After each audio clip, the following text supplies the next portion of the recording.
I still remember the weight of the envelope in my hands that morning, how the paper felt expensive and smooth beneath my fingertips, embossed with gold lettering that caught the autumn sunlight streaming through my kitchen window.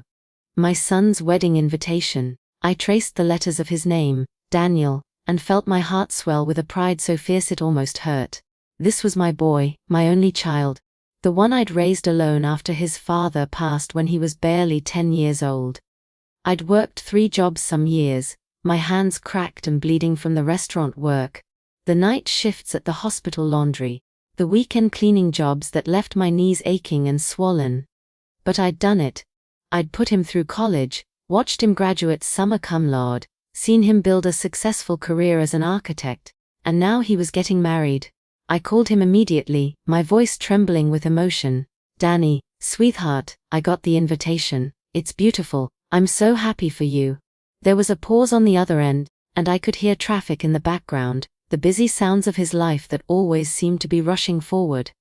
"Thanks, Mom," he said, and his voice sounded distant, somehow distracted. "Listen, about the wedding, Jennifer and I need to talk to you about the budget." Jennifer, his fiancée. I'd only met her twice, both brief visits where she'd smiled politely and said all the right things while her eyes remained cool and assessing.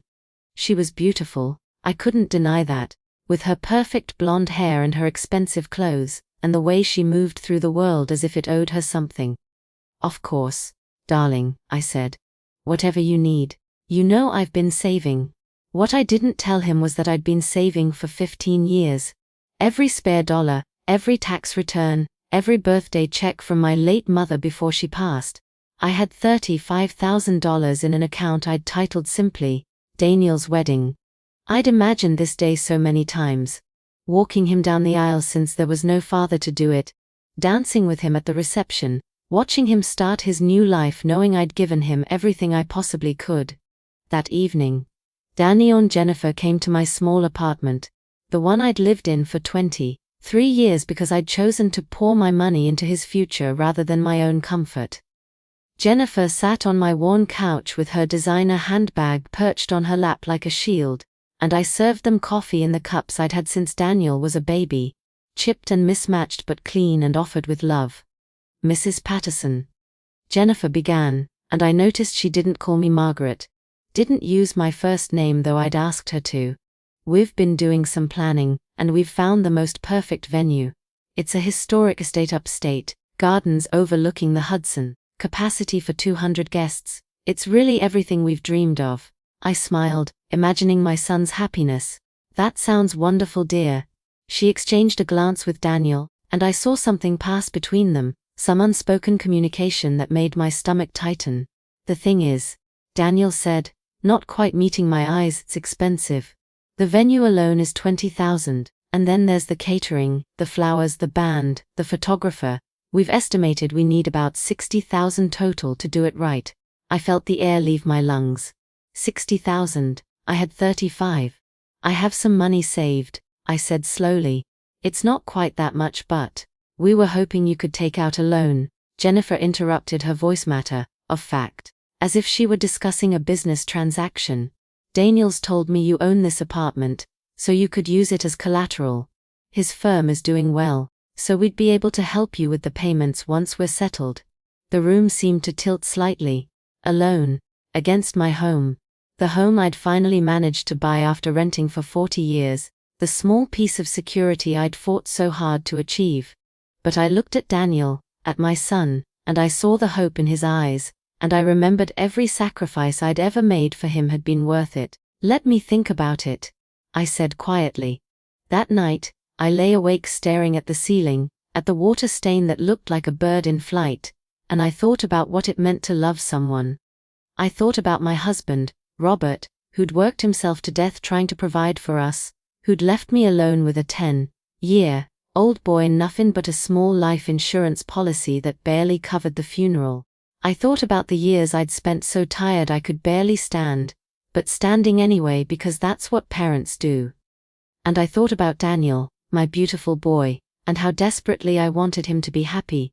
I took out the loan, $45,000 against my apartment, added to my $35,000 in savings, $80,000 total. I gave it all to them, watching as Jennifer's eyes lit up with a triumph that made me feel vaguely uneasy, though I pushed the feeling away.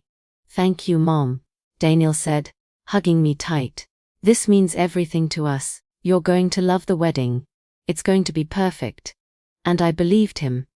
God help me, I believed him. The months leading up to the wedding were a blur of activity in which I played only a peripheral role. Jennifer sent me occasional updates via email, never phone calls, always these impersonal electronic messages with attached photos of flower arrangements, and cake designs and table settings that each probably cost more than my monthly pension. I offered to help, to address invitations or organize something, anything to feel included, but Jennifer politely declined. "We've hired a wedding planner," she wrote. "Everything's under control." I bought a dress for the wedding, spending more than I'd spent on clothing in the last 5 years combined. A soft blue silk that the saleswoman said brought out my eyes, with a matching jacket to cover my arms that had grown thin and papery with age. I had my hair done at a real salon for the first time in years, letting them cut and color and style, until I almost didn't recognize the woman in the mirror. I wanted to look nice for Daniel, wanted him to be proud to call me his mother. The invitation said the wedding was on a Saturday in June. I marked the date on my calendar with a gold star, counting down the days like a child before Christmas. I imagined the ceremony, the reception, the moment when I'd get to dance with my son and tell him how proud I was, how much I loved him, how everything I'd ever done had been leading to this moment of his happiness. 3 weeks before the wedding, Daniel called. I was in the middle of organizing my closet, trying to decide what shoes would work best with my dress when my phone rang. "Sweetheart," I answered, breathless and happy. "I was just thinking about you. I can't believe it's almost here." "Mum," he said, and something in his voice made my hands go cold. "We need to talk about the wedding." I sat down slowly on the edge of my bed, the shoes forgotten on the floor. "What about it, honey?" There was a long pause, and I could hear him breathing, could almost feel him gathering his courage for something. "Jennifer and I have been talking, and we've decided that the wedding should be an intimate affair. Just immediate family, close family, you understand?" I didn't understand. I didn't understand at all. "But I am immediate family," I said, my voice sounding strange and distant to my own ears. "I'm your mother, Daniel. I'm immediate family." "I know, Mom, but Jennifer's family, they're very traditional. They have this thing about keeping the guest list to blood relatives only, and since it's at her family's request, I thought." "I am a blood relative," I interrupted, and now my voice was shaking. "I'm your mother. I gave birth to you. What closer blood relation is there? Jennifer's mother feels that since Dad is gone, and you'd be there alone, it might be awkward. That it might make the family photos look unbalanced. She's very particular about these things." I couldn't breathe. The room was spinning, and I gripped the edge of the mattress to keep myself steady. "You won't be joining us," I whispered, repeating the words he was saying without saying. "My wife prefers to keep this gathering only for family." "Is that what you're telling me?" "Don't make this harder than it has to be," Daniel said, and now there was an edge of irritation in his voice. "We've tried to be considerate about this. We've thought it through carefully. After I gave you $80,000, I said, and my voice cracked on the numbers. After I took out a loan against my home, the only thing I own in this world. After 33 years of raising you alone, of sacrificing everything I had and everything I was so you could have opportunities I never dreamed of. And now I'm not family enough to attend your wedding. The money was a gift." Daniel said coldly. "You offered it freely. You can't hold it over our heads now just because you're upset about the guest list." "A gift." I'd called it that, hadn't I? I'd said, "This is my gift to you." When I handed over the check, never imagining that gift would be used as a weapon against my own heart. "Daniel," I said, and I was crying now, tears streaming down my face and dripping onto the blue silk dress laid out beside me. "Please, please don't do this. I don't need a special seat or recognition. I'll sit in the back. I just want to be there. I just want to see you get married. I'm sorry, Mom. The decision is made. We'll come visit you after the honeymoon, show you pictures." He hung up before I could respond, and I sat there with the phone in my hand. listening to the dial tone like it was a eulogy for everything I'd believed about my relationship with my son. I didn't sleep that night. I lay in the dark and replayed every moment of his childhood, looking for where I'd gone wrong, what I'd done to deserve this. Had I loved him too much, not enough?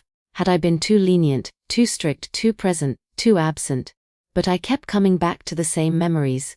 His first day of school, how he'd cried and I'd hidden my own tears and told him to be brave. His graduation, how he'd thanked me in his speech and said I was his hero. The night his father died, how he'd crawled into my bed, and we'd held each other, and I'd promised him I'd never leave him, that we'd get through this together. How had we gone from that to this? I didn't leave my apartment for a week. I called in sick to my part-time job at the library, the small position I'd kept after retiring, because I liked being around books and people and feeling useful. I sat in my living room and looked at the photos on the walls. Daniel as a baby, as a boy, as a young man, always smiling, always bright-eyed and beautiful. My mother used to tell me that children break your heart twice, once when they're born, and you realize how much you have to lose, and once when they grow up and become strangers. I'd never understood what she meant until now. On the Tuesday before the wedding, my friend Anna came to check on me. She was my oldest friend, had known Daniel since he was born, had been there through every struggle and triumph. She found me still in my nightgown at 2 in the afternoon, the curtains drawn, the apartment dim and stale. "Margaret," she said, her voice sharp with concern. "What's happened?" I told her everything, watching as her face moved through shock and disbelief, and finally settled into a cold, hard anger. "That ungrateful, selfish boy," she said. "After everything you've done, after everything you've sacrificed, don't," I said. "Please don't. He's still my son. He's a man who's forgotten where he came from," Anna said. "And that woman, she's poisoned him. Anyone can see it." But I wondered if that was true, or if this was who Daniel had always been underneath, and I'd just been too blinded by love to see it. Anna wouldn't leave me alone. She made me eat, made me shower, made me open the curtains and let the light in even though I wanted to stay in the dark. And then she said something that changed everything. "You know what you should do? You should go anyway." I stared at her. "I wasn't invited, Anna. They don't want me there." "Exactly," she said. "Which is why you should go. Not to make a scene, not to cause trouble. Just to stand in the back and see. To bear witness. Because you have a right to see what your $80,000 bought, even if you don't have a right to be acknowledged as his mother." The idea took root in my mind like a seed in dark soil. I knew it was probably unwise, probably asking for more heartbreak, but I couldn't let it go. I had to see him get married. Even from a distance, even as an uninvited ghost haunting the periphery, I had to be there for this moment of his life. So on that Saturday in June, I put on my blue silk dress and my matching jacket. I did my own hair and makeup, my hands shaking so badly I had to wipe away the mascara twice and start over. I drove the 2 hours upstate to the historic estate, my heart pounding so hard I thought it might break right through my ribs. The estate was everything Jennifer had promised. Rolling lawns, gardens bursting with roses and peonies, a white tent so large it could have housed 50 families. Cars lined the circular driveway, expensive sedans and SUVs that gleamed in the afternoon sun. I parked at the very end of the road and walked toward the ceremony site, keeping to the edges of the property, moving between trees like a shadow. The ceremony was outdoors, chairs arranged in perfect white rows facing an arbor dripping with flowers. I counted the guests as they took their seats. Not 200 but perhaps 70 or 80. An intimate affair, Daniel had said. I found a spot behind a large oak tree, far enough away that I wouldn't be noticed but close enough that I could see the altar. And then the music started, and Jennifer appeared, a vision in white lace and silk, her train so long it took 2 flower girls to manage it. She looked like a princess from a fairy tale, and I felt a stab of jealousy so sharp it took my breath away, not of her beauty, but of the fact that she had my son's love, his loyalty, his future, while I had nothing but memories and debt. Daniel stood at the altar in a perfectly tailored tuxedo, and even from this distance, I could see he was crying, happy tears, tears of joy, and I found myself crying too, but my tears tasted like ash and regret. I watched them exchange vows, watched them kiss, watched the guests rise in applause, and I felt like I was watching my own funeral, the death of every dream I'd ever had about who my son would be, and what our relationship would mean. The reception moved to the tent, and I followed at a distance, slipping in behind the catering staff, keeping to the shadows near the entrance. The space was transformed into something from a magazine: crystal chandeliers, tables covered in cream silk, centerpieces of orchids and roses that must have cost hundreds of dollars each. A band played on a stage at the far end, and waiters in black ties circulated with trays of champagne and hors d'oeuvres that looked like tiny works of art. I watched Daniel and Jennifer dance their first dance, her head on his shoulder, his arms around her waist, and I remembered dancing with him when he was 5 years old, standing on my feet as we moved around our tiny living room to music from an old radio. I remembered teaching him to tie his shoes, to ride a bike, to be kind and honest and true. What had happened to that boy? Where had he gone? I was so lost in memory that I didn't notice Jennifer's mother approaching, until she was right in front of me. She was a tall woman with iron gray hair and a face that might have been beautiful once but had hardened into something cold and angular. "Excuse me," she said, her voice dripping with disdain. "Are you with the catering company? Because guests are not to be in this area." I looked at her, this woman who'd decided I wasn't family enough to attend my own son's wedding, and something inside me broke, but into a kind of clarity, sharp and clean as broken glass. "I'm Margaret Patterson," I said quietly, "Daniel's mother." Her eyes widened and I saw calculation flash across her face. "I see. Well, I'm afraid there's been a misunderstanding. This is a private event, and you weren't on the guest list. I'm going to have to ask you to leave." "I'm not here to cause trouble," I said. "I just wanted to see him, just wanted to be here for this moment." "You're trespassing," she said coldly. "And if you don't leave immediately, I'll call security." Security? At my son's wedding, to remove his own mother. The humiliation was so complete, so absolute, that I felt something in me simply shut down, a door slamming closed on 3 years of unconditional love. "Of course," I said. "I apologize for the intrusion." I turned to leave, and as I did, I saw Daniel standing near the bar, watching us. Our eyes met across the crowded tent, and for just a moment, I saw something flicker in his expression. Recognition, maybe guilt, maybe nothing at all. I waited for him to come to me, to say something, to acknowledge my existence, even if only to ask me to leave himself. But he turned away, turned back to his bride and his new family, and his perfect wedding, and I understood with a finality that hurt worse than anything that had come before that I had lost him completely. I walked out of that tent with my head high, past the gardens and the expensive cars, and the life I'd helped build but would never be part of. I drove home in the growing darkness, and when I got to my apartment, I sat in my car for a long time, unable to make myself go inside to the silence and the photos and the evidence of a love that had meant everything to me but apparently nothing to him. That night, I did something I'd never done before. I took down every photo of Daniel from my walls, not in anger, but in self-preservation. I couldn't look at his face anymore, couldn't bear the reminder of what I'd lost. I packed them carefully in boxes and stored them in the back of my closet, and my walls were suddenly blank and empty, like my heart. The loan payments started the next month. $423, due on the first of each month for the next 15 years. I was 68 years old. I'd be 83 when the loan was paid off, if I lived that long. I picked up extra shifts at the library, started eating less to save on groceries, let the air conditioning go unused during the summer, and the heat turned down low in winter. Every dollar went to that payment, that monument to my own foolishness, my own desperate need to believe that love and sacrifice meant something. 3 months after the wedding, Daniel called. I almost didn't answer, but some old habit, some old hope, made me pick up. "Hi, Mom," he said, as if nothing had happened, as if he hadn't erased me from the most important day of his life. "How are you?" "I'm well," I lied. "And you?" "Great. Really great. Jennifer's pregnant. We wanted you to be one of the first to know. You're going to be a grandmother." A grandmother. I should have been overjoyed.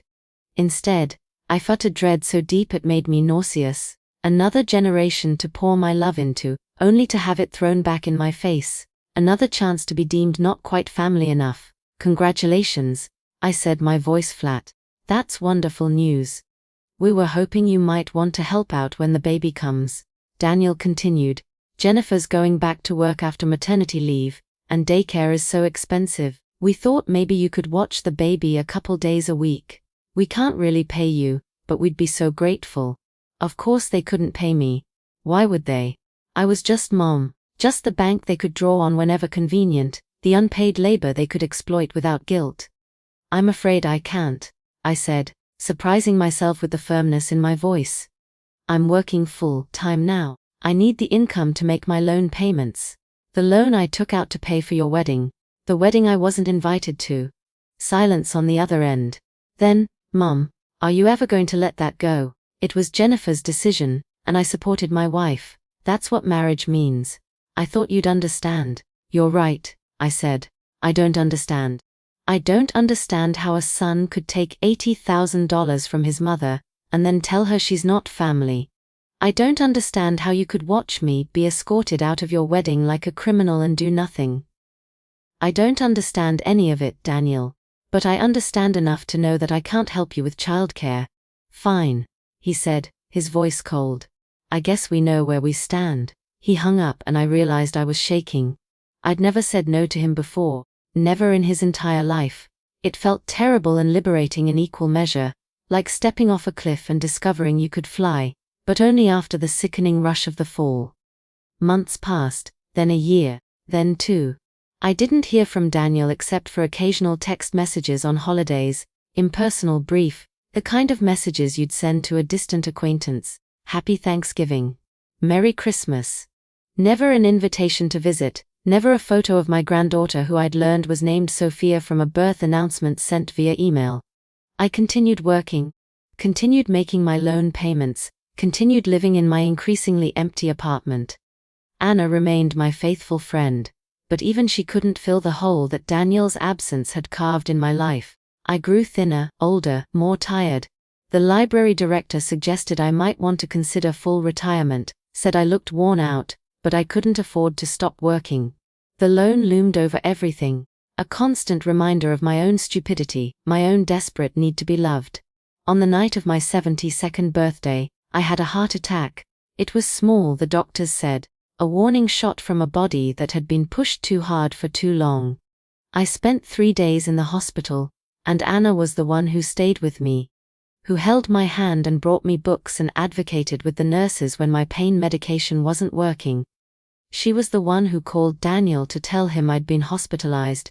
He didn't come. He sent flowers, expensive, elaborate, meaningless flowers, with a card that read, "Hope you feel better soon. Love, Daniel, Jennifer and Sophia." I asked the nurse to give the flowers to someone else, anyone else, because I couldn't bear to look at them. When I was discharged, the doctor told me I needed to reduce my stress, to take it easy, to consider my priorities. You need to think about what's important. He said kindly, at your age with your health, every day is precious.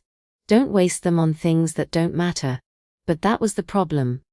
The loan mattered because it was tied to my home. My home mattered because it was the only security I had. And my son mattered because I'd spent 33 years believing he was my purpose, my meaning, my reason for everything. How do you let go of that? How do you decide that the person you created, the life you nurtured, doesn't matter anymore? I'd been home for 2 weeks when I got the letter. It was from a law firm in the city, heavy cream paper with raised letterhead, and my hands shook as I opened it. Dear Mrs. Patterson, it began. We represent Daniel and Jennifer Patterson in a matter of utmost importance. It has come to our client's attention that you have been making defamatory statements about them to mutual acquaintances, claiming that you were deliberately excluded from their wedding and subsequently mistreated. These statements are false and damaging to our clients' reputations. We demand that you immediately cease and desist from making any further statements about our clients, and we require a written apology for the harm you have caused. Failure to comply will result in legal action. I read the letter 3 times before my brain could process what it was saying. Defamatory statements. I'd told Anna what happened. I'd told my neighbor, Mrs. Chen. When she asked why I seemed so sad, I'd told the truth, and now I was being threatened with a lawsuit for it. The cruelty of it, the calculated precision of this new wound, took my breath away. It wasn't enough that they'd taken my money and excluded me from Daniel's life. Now they wanted to silence me, to erase even my right to speak about my own pain. I called Anna and she came over immediately. She read the letter, her face growing darker with every line. "This is abuse," she said flatly. "This is elder abuse, Margaret. You need to fight this. You need to get a lawyer." But I was so tired. Bone tired, soul tired, tired in a way that sleep couldn't fix. "I don't have money for a lawyer," I said. "I can barely make my loan payments." "Then we'll find legal aid. We'll find someone pro bono. You can't just let them do this to you." But even as she spoke, I felt something shifting inside me. Some fundamental change in how I understood my own life. I'd spent 7 decades being what other people needed. A good daughter, a good wife, a good mother, a good worker, a good friend. I'd poured myself out like water, filling every cup held out to me, never asking if there was anything left for myself. And now I was being threatened with legal action for having the audacity to say that it hurt. "No," I said quietly. "I'm not going to fight, I'm not going to respond. I'm not going to do anything." "Margaret," Anna began, but I cut her off. "I'm done, Anna. I'm done trying to make them love me. I'm done sacrificing myself on the altar of his happiness. I'm done." And I was. I felt it like a physical sensation, chains breaking, weights lifting. I wasn't free. I'd never be truly free of the pain or the memories or the financial burden. But I was done volunteering for my own destruction. I didn't respond to the letter. Weeks passed, then months, and nothing happened. No lawsuit, no further correspondence. It had been a bluff, a tactic designed to intimidate me into silence. And it had failed because I'd discovered something they didn't expect. There's a kind of power that comes from having nothing left to lose. I continued working, continued making my payments, but I started doing small things for myself. I bought fresh flowers for my apartment, cheap carnations from the grocery store, but they brightened the empty walls. I started going to a book club at the library, spending time with people who enjoyed my company and valued my thoughts. I adopted a cat from the shelter, an elderly orange tabby named Winston who had also been abandoned, and now spent his days sleeping in patches of sunlight on my couch. I was 74 years old when I finally paid off the loan. It took 6 years of scrimping and sacrifice, 6 years of choosing between medicine and groceries, between heat and food, between survival and actually living. On the day I made the final payment, I sat at my kitchen table and cried, not from joy, but from exhaustion and relief and a grief so profound it felt like it might swallow me whole. 6 years of my life, the last precious year I had, spent paying for a wedding I wasn't allowed to attend. Anna took me out to dinner that night, to a nice restaurant I'd never have chosen for myself. We ordered wine and dessert and celebrated the end of this chapter of suffering. "You did it," she said, raising her glass. "You survived." I survived. I agreed, but the word felt hollow, because survival wasn't the same as living, and I'd lost so much more than money in these years. I'd lost my son, my grandchild, my belief that love was enough, that sacrifice meant anything, that being a good mother mattered. 3 months after the loan was paid off, I got a text message from Daniel. "Mom, we need to talk. Can you call me?" I stared at the message for a long time, Winston purring on my lap, the afternoon sun warm on my face. I thought about calling him, about opening that door again, about letting him back into my heart where he could hurt me one more time. And then I deleted the message and blocked his number. I'd learned finally that some doors need to stay closed, not out of anger or revenge, but out of simple self-preservation. I'd given him everything I had to give, and it hadn't been enough. There was nothing left to offer, nothing left to sacrifice, no more of myself to pour into the bottomless well of his indifference. I'm 76 years old now. I still work part-time at the library, though my hands shake when I shelve books and my feet ache by the end of each shift.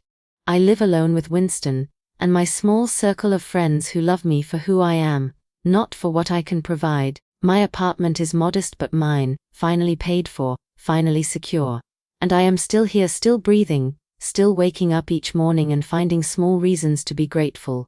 A good cup of coffee. A kind word from a stranger, the weight of my cat sleeping on my feet at night. Sometimes I wonder what my life would have been like if I'd loved Daniel less, if I'd held something back for myself, if I'd understood earlier that you can't pour from an empty cup. But mostly I try not to think about him at all. Try not to imagine what Sophia looks like now.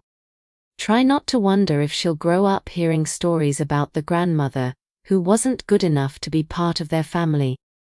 I've learned to live with the hole in my heart where he used to be, the way you learn to live with any scar. It aches sometimes, especially when the weather changes, but it doesn't kill you. It just reminds you that you survived something that could have. And maybe that's enough. Maybe survival is its own kind of victory, its own quiet revolution. I'm still here after everything. I'm still here.